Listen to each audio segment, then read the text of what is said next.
विकास होगा तो इसलिए होगा कि वो बौद्धों का मान सम्मान है और वो बौद्ध स्थल है।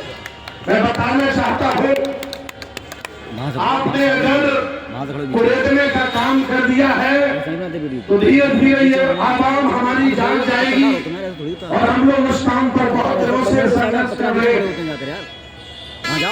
मुसलमानों के पास जितनी संपत्तियां हैं उन्हें वक्फ बोर्ड आपने बना के दे दिया। हिंदुओं के पास जितनी संपत्तियां हैं उनके 4 धाम, ज्योतिर्लिंग और बड़े बड़े मठ बनाकर उनके हाथों में आपने ले लिया।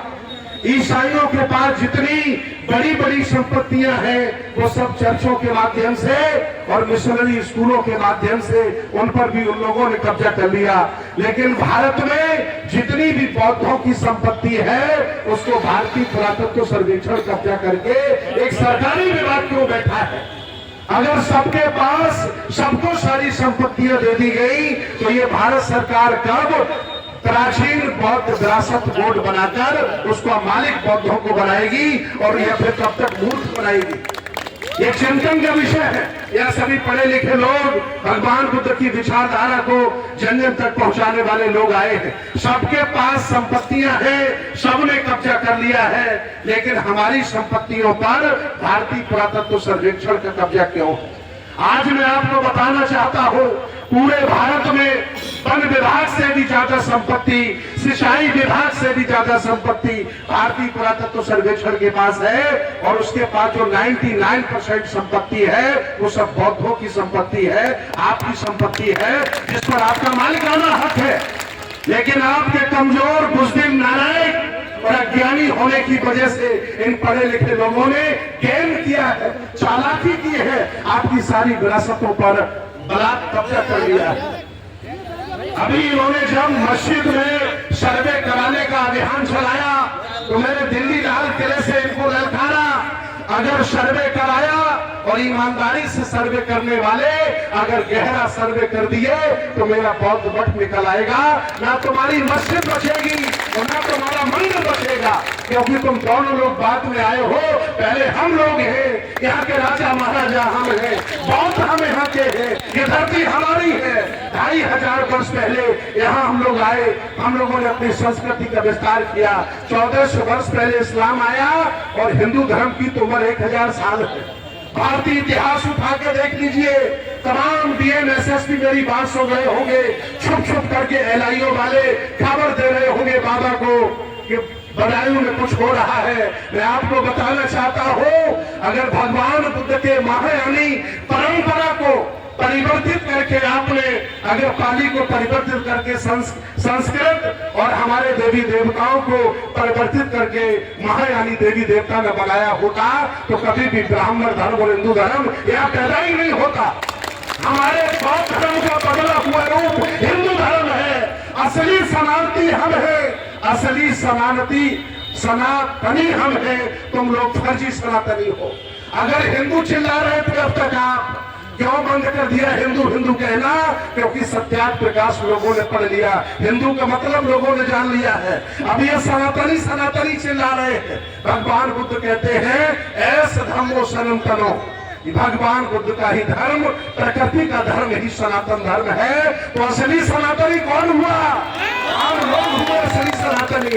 ये फर्जी लोग हैं जिन्होंने साहित्य आपका चुराया, भाषा आपकी चुराई, मठ आपका चुराया, त्योहार आपका चुराया और आपका सब कुछ चुरा करके इन्होंने अपना ब्राह्मण धर्म बना करके। मैं बार बार कहता हूं इन लोगों से, क्यों भारत को हिंदू राष्ट्र बनाना चाहते हो? अगर बनाना है तो भारत के सभी लोगों को ब्राह्मण बना दो ना, मैं बनने के लिए तैयार हूं। बनाओ सबको ब्राह्मण, बनाओ सबको एगो पवित्र करो, जनेऊ पहनाओ, बनाओ सबको ब्राह्मण। क्यों सबको हिंदू बनाना चाहते हो? क्योंकि हिंदू बनाकर ब्राह्मण, क्षत्रिय, वैश्य, शूद्र और सेवा करवाना चाहते हो, आप गुलामी करवाना चाहते हो। अब बाबा साहब का साहित्य घर घर चला गया है, बुद्ध घर घर चले गए हैं। मैं धन्यवाद दूंगा अमेरिका का व्हाट्सएप, फेसबुक, ट्विटर घर घर चला गया है। मेरी आवाम जाग गई है, वो जान गई है कि असली मालिक हम है, यह देश हमारा है, ये चोर है, लुटेरे हैं, इन्होंने चोरी की है। आज नहीं कल अगर हम सब कामयाब हो गए इस 100 करोड़ की आबादी को समझाने में, तो आपको वक्त नहीं लगेगा यहाँ से थोड़ा उठा के भागने का। अभी भी मान जाओ, आर पार की लड़ाई लड़ो मत हमसे, अभी भी यहाँ रोटियां खाते रहो, पड़े रहो, लेकिन जिस दिन यहाँ 100 करोड़ की आबादी जाग गई, इस देश से भागने में आपको वक्त नहीं लगेगा। वो जानते, वो धीरे धीरे जानने लगे हैं कि असली राजा कौन है, असली शासक कौन है, ये देश किसका है, ये संस्कृति किसकी है, ये भारत किसका है, ये हमारा है, बहुतों का है। अगर हिम्मत है तो मैं चाहता हूं अभी मजिया दे दीजिए कप्तान को, अगर औकात हो कप्तान की तो भलते सुमित रतन को बिहार से निकाल के दिखा दे। मेरे कमजोर पढ़े लिखे कम बुजुर्ग बौद्ध भिक्षु थे और आपने लाठी डंडा दिखाकर उन्हें बिहार से बाहर निकाल दिया। अगर है इनकी माया दूध पिलाया तो चलो हम चलते अभी उसी को तो बिहार में रखेंगे। है ये मठ मेरा है, ये देश मेरा है और तुमने छीना है। हम लोगों को जितना समझाने में कामयाब हो गए कि तुम यहाँ के राजा महाराजा हो, इनकी औकात नहीं है कि कभी भी हमारे हक वंचित असहाय कमजोर लोगों को ये सताने का काम करें और कब्जा करने का काम करें। ये मामला अब धीरे धीरे बढ़ रहा है। मैंने कहा हाई कोर्ट के वकीलों से बात की है, मैंने कहा बदायूं के एसपी को क्रिमिनल केस में लगाऊंगा और मुकदमा में ठोकूंगा। ये मामला बढ़ेगा। मैं हाई कोर्ट भी जा चुका हूं, सुप्रीम कोर्ट भी जा चुका हूं और इन जालिमों ने सुप्रीम कोर्ट में 1 लाख का जुर्माना भी मेरे ऊपर लगाया है। पता है कि नहीं आपको? मैं हाई कोर्ट अब जा रहा हूं, यहाँ के डीएम को, एसएसपी को, दरोगा को, सीओ को पार्टी बनाऊंगा और उनके खिलाफ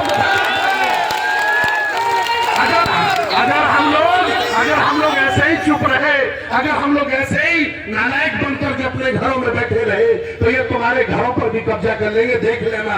इसलिए ये इनका एग्जामिनेशन है, ये चेक आपको कर रहे हैं कि कितनी जान तुमने जिंदा है। और ये पता चल गया है कि बदायूं में लाखों लोग जिंदा है, अभी मरे नहीं। पार्टी बनाता हूं मैं, केस ठोकूंगा इनके खिलाफ, कप्तान पार्टी होगा, मुल्जिम बनाऊंगा इन लोगों को कि 15-20 साल से मेरा कब्जा है।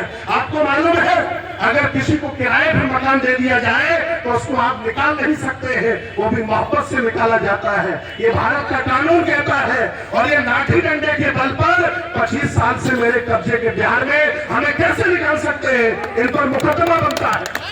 और अगर हाई कोर्ट नहीं मानेगा तो हम सुप्रीम कोर्ट जाएंगे। मेरी एडवोकेट महमूद प्राचा से बात हुई, एडवोकेट भानु प्रकाश से बात हुई, मैंने बड़े बड़े वकीलों से बात की है। हाई कोर्ट, सुप्रीम कोर्ट में जज भी हमारे उपासक हैं। कहा कि आओ भंते जी बदायूं का केस हम सुप्रीम कोर्ट में हुक्का बनाते हैं और इनके खिलाफ क्रिमिनल केस लगाते हैं। ये तुम्हारी टोपी और ये तुम्हारी वर्दी 2 मिनट में उतर जाएगी, याद रखना। ये लोकतंत्र का भारत है, तुम्हारी पापौती नहीं है, ये लोकतंत्र का भारत है। यहाँ चौथे पायदान पर सबसे पावर में सुप्रीम कोर्ट बैठा है। वो जब भी डंडा मारेगा घर पर मजदूरी करने चले जाओगे, छोड़ दोगे नौकरी आप। इसलिए औकात में रहिए, किसी को नाजायज मत सताइए।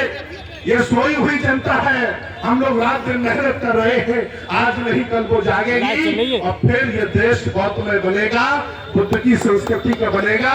और मैं बहुत खुश हूं आज कि बदायूं में लोग जिंदा हैं, उन्होंने यहाँ आकर के अपने जिंदा होने का परिचय दिया।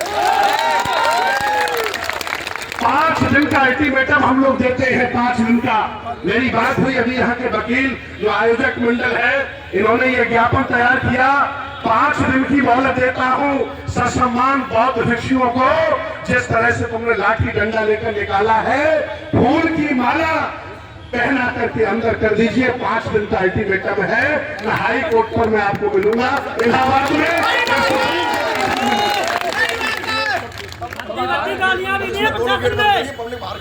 और तुमने जो गेट बंद कर दिए हैं, अगर हम इशारा कर दें तो गेट तोड़वा नहीं सकते हैं। अभी अगर हम इशारा कर दें तो ये लोग गेट तोड़ देंगे, फिर आप कहोगे कि गेट तोड़ा गया है। हम धर्मगुरु हैं, ये हमारे अनुयायी लोग हैं। इसलिए गेट खुलवा दीजिए, बंद मत करिए, इसलिए गेट खुलवा दीजिए। और इतना ही नहीं, मैं आज आपको बता दूं, अकेला मझिया सम्राट अशोक का बुद्ध विहार नहीं है। ये लोग अपने मंदिर ढूंढ रहे हैं, ये लोग अपनी मस्जिदें ढूंढ रहे हैं। मैं आप लोगों से पूछता हूँ कि सम्राट अशोक ने 84,000 बुद्ध विहार बनाए, वो कहाँ गए? कोई बताएगा? 84,000 बुद्ध विहार भगवान बाबा साहब सम्राट अशोक ने जो बनवाए थे, कहाँ है? उन सभी पर कब्जा कर लिया। मेरे भाइयों, मेरे उपासकों, मैं आपको बताता हूँ, ये तिरुपति बालाजी, ये बद्रीनाथ, केदारनाथ, अयोध्या, मथुरा, ये सभी बौद्ध मठ थे, इन पर इन लोगों ने बड़ा कब्जा कर लिया है। इसलिए कर लिया है कि तुम अनुयायी उनके खाने पीने के चक्कर में पड़े हो, भूल गए हो दोस्त दुश्मन कौन है तुम्हारा।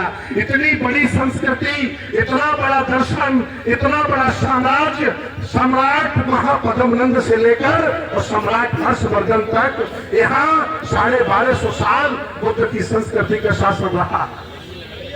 84,000 सम्राट अशोक ने बुद्ध विहार बनवाए, कहाँ है? धीरे धीरे जनता जानने लगी है।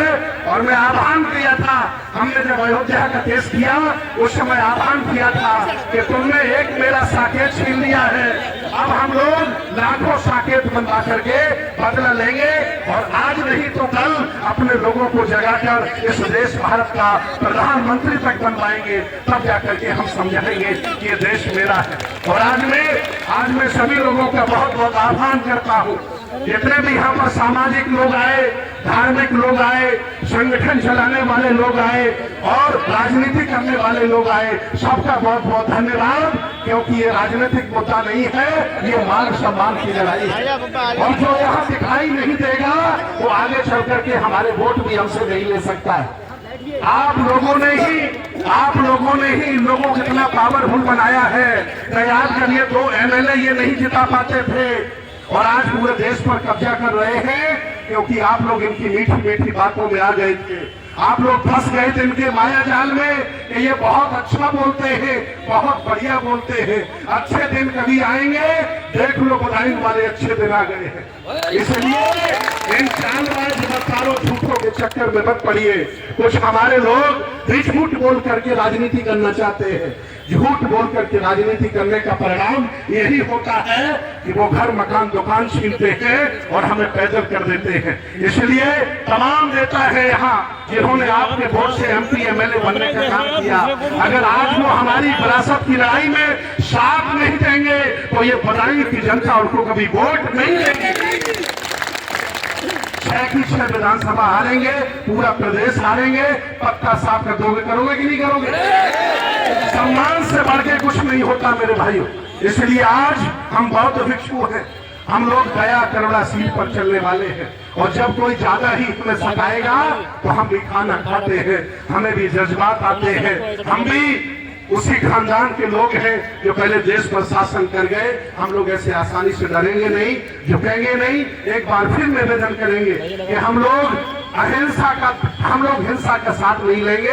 अहिंसा पूर्ण से, शांति के तरीके से, आनंद की तरीके से हम लोग अपनी मांगे रखेंगे, क्योंकि ये राजशाही नहीं है, ये देश में लोकतंत्र है, ये देश संविधान से चलता है, ये देश किसी के बाप का नहीं है। इसलिए लोकतंत्र में हक है, मुझे मिला है, अधिकार मुझे मिला अपनी बात कहने का और अपनी बात मनवाने का, उसका मैं सहारा ले रहा हूं। और सब लोगों से निवेदन करूंगा कि कोई हिंसा का सहारा नहीं लेगा, और अपनी मांग हम लोग बाकायदा शासन प्रशासन से मांगेंगे। और 5 दिन का जो समय दिया है, अगर आपने उसे पूरा नहीं किया तो हमने कह दिया हाई कोर्ट में हम आपको बुलाने जा रहे हैं, हम लोग सुप्रीम कोर्ट में आपसे मिलेंगे। तो ये टोपी उतार करके जज के जब यहाँ जाओगे तब तुम्हें शर्म लगेगी कि लोगों के भड़काने पर, RSS बजरंग दल के गुंडों के भड़काने पर तुमने बौद्ध भिक्षुओं पर हमला कर दिया, उन्होंने बुद्ध विहार से तुमने उन्हें निकाल दिया। तुम्हारी इतनी हिम्मत, तुम नौकर थे, तुम कोई पार्टी थोड़ी थे, तुम्हारी हिम्मत ऐसे कैसे हो गई? इसलिए आज नहीं तो कल ये काम करवा दो, ससम्मान हमारे लोगों को वहां पहुंचाओ। वो जगह बौद्ध विरासत है, रहेगा, उसके लिए खून भी बहाना पड़े तो ये बहुजन समाज बौद्ध समाज के लिए रहेगा। बहुत बहुत धन्यवाद, बहुत बहुत साधुवाद। नमो बुद्धाय, जय भीम, जय संविधान।